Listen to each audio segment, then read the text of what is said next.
Nagsagawa kahapon ng inspection si Department of Public Works and Highways Secretary Vince Dizon sa iba't ibang proyekto sa Baguio City at Tuba Benguet kasama si Mayor Benjamin Magalong at ang Regional Director ng DPWH Cordillera.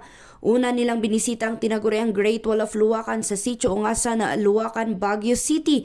Gayun din ang Lion's Head Stockyard at ang Rock Shed sa Camp 6 Tuba Benguet na nasira noong Hulyo noong nakaraang taon dahil sa bagyong Emong.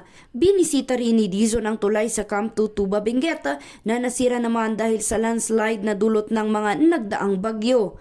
Ayon sa kalihim, pupunduhan ngayong linggo ang halagang 270 million pesos para sa rock shed sa Camp 6 Tuba Benguet upang agad masimulan ang konstruksyon.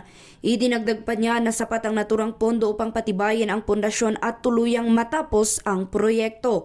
Samantala, sinabi ni Dizon na matatapos ang rehabilitasyon ng Cannon Road bago ang Semana Santa. Ang 33 at kalahating kilometrong kalsada sa lalawigan ng Benguet ay nag-uugnay sa Rosario, La Union at sa lungsod ng Baguio.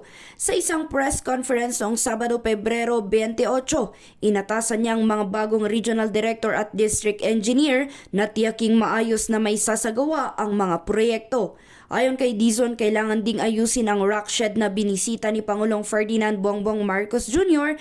noong nakaraang taon, gayon din ang slope protection sa mga pangunahing kalsada sa Baguio, Benguet at sa buong rehiyon ng Cordillera. So, nandito tayo ngayon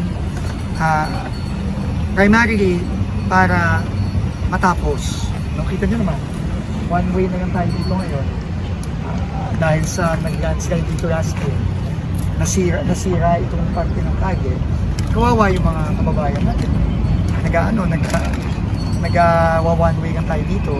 Nasasagabag yung traffic dito sa Cannon Road. Ako si Bombo Karen Calpo sa Piraw at itong Bombo Radio Philippines, the #1 and most trusted source of news and information. Basta Radyo Bombo!